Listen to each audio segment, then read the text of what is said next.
Hello friends, आज आप सभी को पढ़ाएंगे। जैसा कि आप लोग जानते हैं, पिछली वीडियो में मैंने अव्ययभाव समास और द्विगु समास और द्वंद्व समास खत्म कर दिया। आज उसके आगे हम चर्चा करेंगे। तो आज हम बहुब्रीहि समास पर चर्चा करेंगे और कर्मधारय समास पर चर्चा करेंगे। तो देखते हैं पहले हम बहुब्रीहि समास किसे कहते हैं।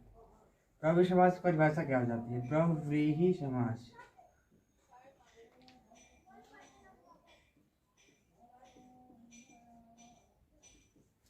इसमें कोई पद प्रधान नहीं होता। इसमें इस समास में कोई पद प्रधान नहीं होता। कोई पद प्रधान नहीं होता है। अर्थात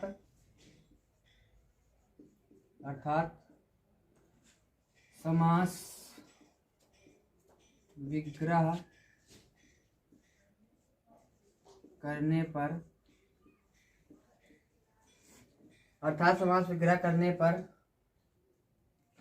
दोनों पदों का शाब्दिक अर्थ छोड़कर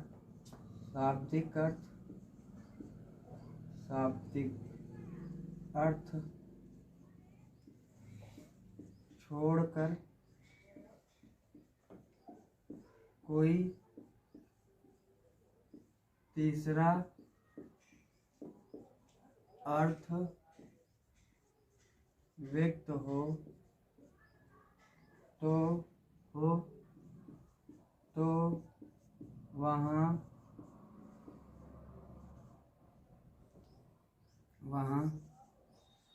बहुब्रीहि समास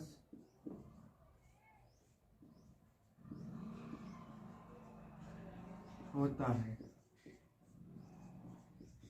बहुब्रीहि समास किसे कहते हैं? जिस समास का कोई पद क्या ना हो, प्रधान ना हो, अर्थात समास विग्रह करने पर दोनों पदों का शाब्दिक अर्थ छोड़कर कोई तीसरा अर्थ व्यक्त, यानी प्रथम पद और द्वितीय पद को छोड़कर कोई तीसरा अर्थ जब व्यक्त होता है तो वहां बहुब्रीहि समास होता है। बहुब्रीहि समास कहाँ होता है? जब कोई तीसरा अर्थ व्यक्त हो, वहां बहुब्रीहि समास है। इसके हम उदाहरण पर चर्चा करते हैं।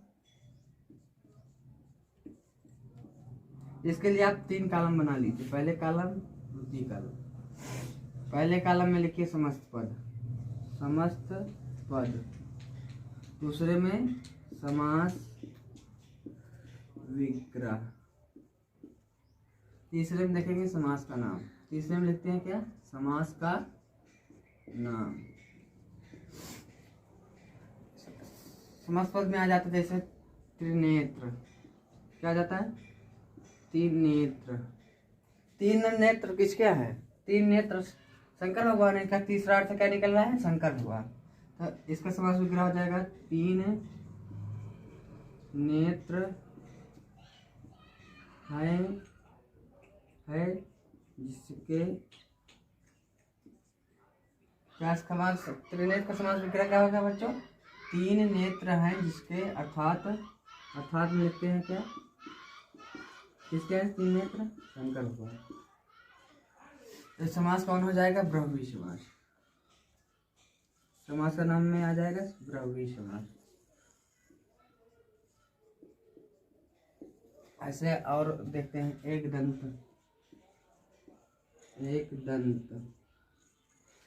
किसके कहते हैं? शंकर के पुत्र गणेश भगवान को कहते हैं एक दंत। यहाँ का हो जाएगा एक दांत है जिसके समास विग्रह क्या हो जाएगा? एक दंत का एक दांत है जिसके, अर्थात शंकर। अर्थात क्या जाए? शंकर के पुत्र के बेटे शंकर के पुत्र क्या नहीं? गणेश आ जाएगा। समास यही रहेगा बहुब्रीहि समास। ऐसे हो जाएगा चंद्र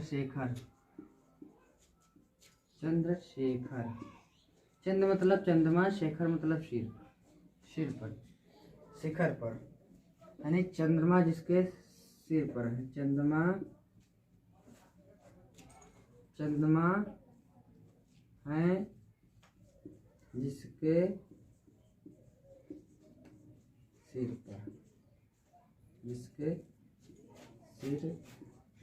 पर इसका समास चंद्रशेखर का समास विग्रह क्या हो जाएगा?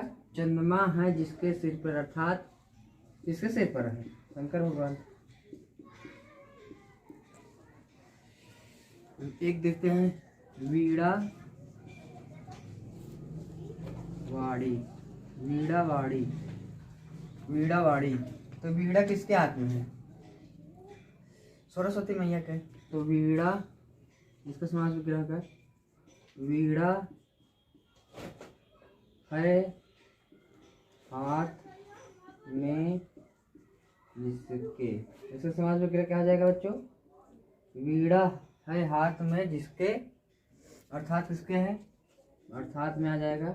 तीसरा अर्थ क्या आएगा? तीसरा अर्थ यही निकल रहा है ना, तीसरा इस अर्थ हर समास विग्रह करने पर तीसरा अर्थ निकल रहा है, इसीलिए ये कौन सा समास हो गया? बहुव्रीहि समास। तो वीणा वाड़ी किसके है? किसके हाथ में? सरस्वती मैया के। सरस्वती। तो इतना आप लोग स्क्रीनशॉट ले लीजिए, इसमें वही समास रहेगा, इसमें भी। उसके आगे और एग्जाम्पल देते हैं, चलो मिटाते हैं इसके आगे।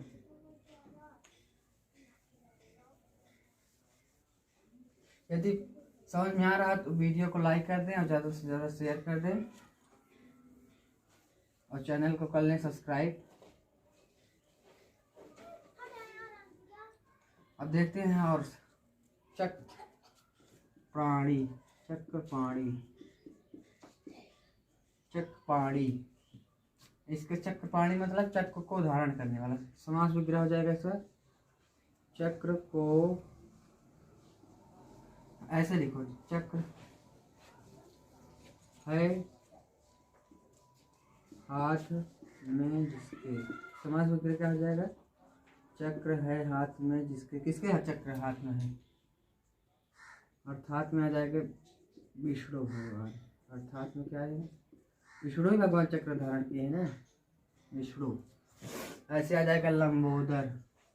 ऐसे बहुत सारे उदाहरण हो जाते हैं, लंबोदर, गजानन, रसानंद, ऐसे बहुत सारे उदाहरण। लंबोदर का हो जाएगा लंबा है उधर, उधर मतलब होता है उधर, पेट, उधर मतलब होता है पेट, यहाँ लिख देते हैं पेट। लंबा है उधर जिसका, किसका उधर है लंबा? किसका पेट ज़्यादा है? भगवान में सबसे ज़्यादा। तो लंबोदर किससे कहते हैं? गणेश भगवान को, क्योंकि उनका पेट थोड़ा सा लंबा। ऐसे हो जाता है गजानन। गजानन नहीं देखते, दशानंद देखते हैं पहले। भगवान गणेश भगवान की चर्चा बहुत ज़्यादा हो रही है, इस पर दशानन रावण की हो जाए। दस आनंद मतलब 10 है सिर जिसके, तो इसका समास विग्रह हुआ 10 है, 10 है सिर जिसके। अर्थात में क्या आएगा? तीसरा अर्थ क्या निकलेगा? जब कोई तीसरा अर्थ निकले तो कौन सा समास हो? बहुव्रीहि समास। इसका तीसरा अर्थ अर्थात में निकलेगा रावण। क्या निकलेगा? रावण। और समास वही होगा, समास का नाम वही रहेगा सामने। तो ये आज बहुव्रीहि समास हमारे अकॉर्डिंग खत्म होता है। अब बहुत सारे उदाहरण है, अब मैं इतना ही बताया हूँ। आपको समझ में आया हो तो वीडियो को लाइक कर दें और चैनल को सब्सक्राइब कर लें। अब चर्चा करते हैं हम कर्मधारय समास पर। जिस समास का पहला पद या पूर्व पद क्या हो? विशेषण, दूसरा पद विशेष उसे ही, और प्रथम पद उपमेय उपमान वाला बात कही जाएगी इसमें। कर्मधारय समास, कर्मधारय समास। हम देखते हैं इसकी परिभाषा देखते हैं क्या होती है। जिस समास का पूर्व पद को बच्चों बोलते हैं पहला पद। पूर्व पद का पहला पद क्या हो? विशेषण, विशेषण हो या अथवा, विशेषण अथवा क्या हो? उपमेय हो। क्या हो? उपमेय में हो तथा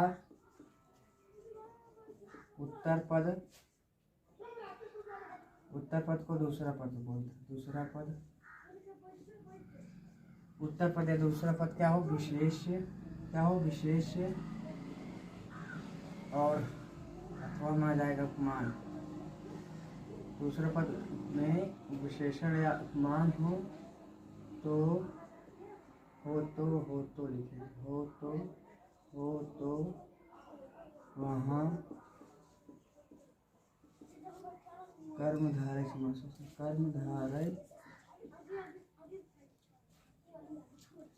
होता है।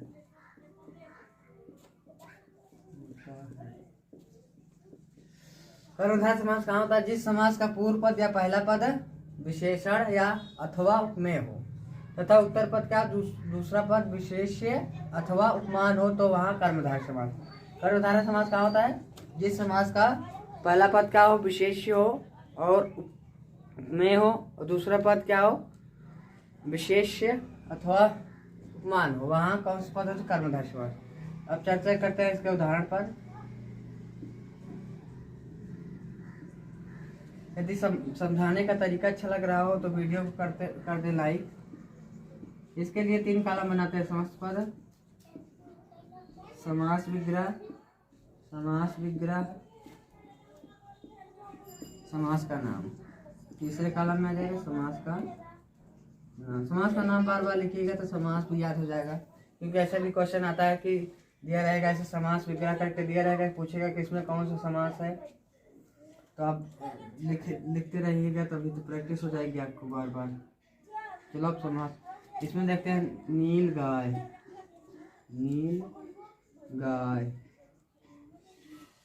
इसका समास विग्रह, नील गाय का समास विग्रह होगा नीली है जो गाय। नीली है जो गाय।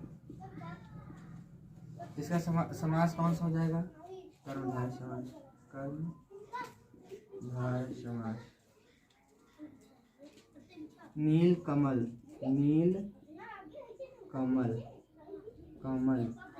नीला है जो कमल। इसका समास विग्रह क्या हो जाएगा? नीला है जो कमल। नील कमल का समास विग्रह क्या हो जाएगा बच्चों? नीला है जो कमल, और समास सही होगा। अब देखते हैं उपमान उपमेय में। घनश्याम, एक उदाहरण देखते हैं। घनश्याम, इसका समास विग्रह क्या हो जाएगा? घन के समान श्याम। समास का नाम वही रहेगा। घनश्याम का क्या हो जाएगा? घन के समान श्याम। हरिपद, इसका समास विग्रह क्या हो जाएगा? हरि के समान पद मतलब होता है पैर। समास वही का कर्मधारय समास। जैसे महात्मा, ऐसे देखते हैं। महात्मा, महान है जो आत्मा। महान है जो आत्मा।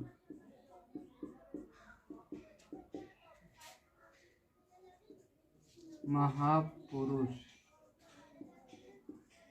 इसका समास विग्रह क्या हो जाएगा? महा पे आ जाता है महान, पुरुष का पुरुष। महान है जो पुरुष। महापुरुष का क्या हो जाएगा? महान है जो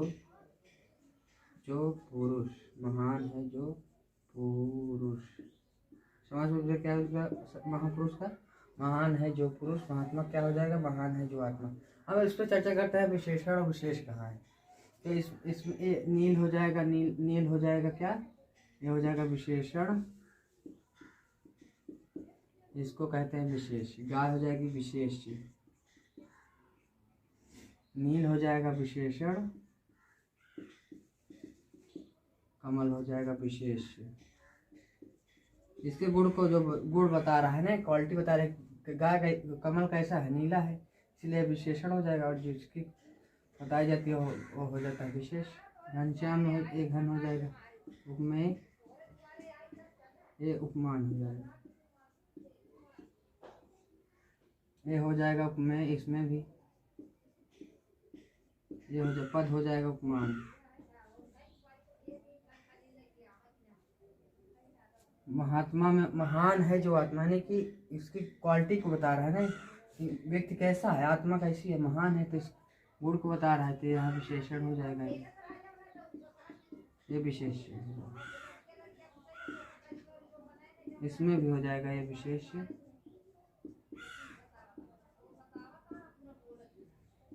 विशेष विधान। तो इसका आप लोग स्क्रीनशॉट ले लीजिए, खत्म हो जाता है कर्मधारय समास। इसका लोग आप लोग स्क्रीनशॉट ले लीजिए, ले लीजिए।